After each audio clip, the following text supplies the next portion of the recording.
اعلموا أنما الحياة الدنيا لعب ولهو وزينة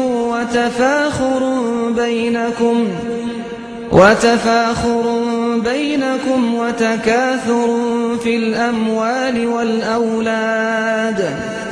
كمثل غيث أعجب الكفار نباته ثم يهيج فتراه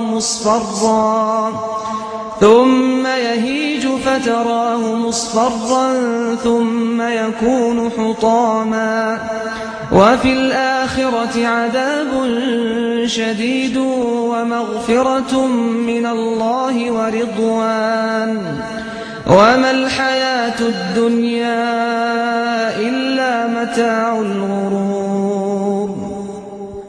سابقوا إلى مغفرة من ربكم وجنة عرضها كعرض السماء والأرض أعدت للذين آمنوا بالله ورسله ذلك فضل الله يؤتيه من يشاء والله ذو الفضل العظيم ما أصاب من مصيبة في الأرض ولا في أنفسكم إلا في كتاب من قبل أن نبرأها إن ذلك على الله يسير لكي لا تأسوا على ما فاتكم ولا تفرحوا بما آتاكم والله لا يحب كل مختال فخور الذين يبخلون ويأمرون الناس بالبخل ومن يتول فإن الله هو الغني الحميد لقد أرسلنا رسلنا بالبينات وأنزلنا معهم الكتاب والميزان ليقوم الناس بالقسط وأنزلنا الحديد فيه بأس شديد ومنافع للناس وليعلم الله من ينصره ورسله بالغيب إن الله قوي عزيز ولقد أرسلنا نوحا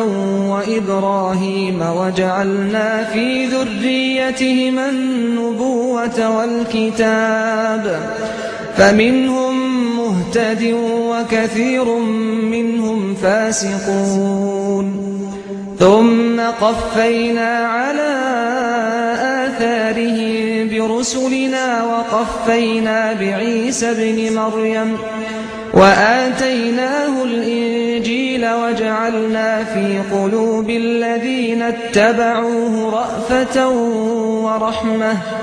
ورهبانية ابتدعوها ما كتبناها عليهم إلا ابتغاء رضوان الله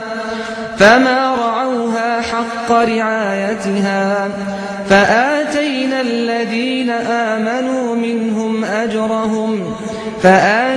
الذين آمنوا منهم أجرهم وكثير منهم فاسقون يا أيها الذين آمنوا اتقوا الله وآمنوا برسوله يؤتكم كفلين من رحمته ويجعل لكم نورا تمشون به ويغفر لكم والله غفور رحيم لئلا يعلم أهل الكتاب ألا يقدرون على شيء من فضل الله وأن الفضل بيد الله يؤتيه من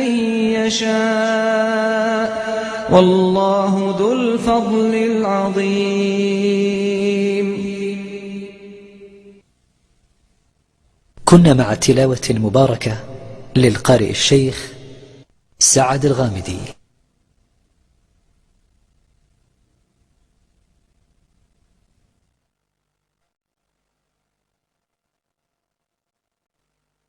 قناة المجد للقرآن الكريم، قرآن يتلى آناء الليل وأطراف النهار. التائبون العابدون الحامدون السائحون الراكعون الساجدون الآمرون بالمعروف والناهون عن المنكر والحافظون لحدود الله وبشر المؤمنين.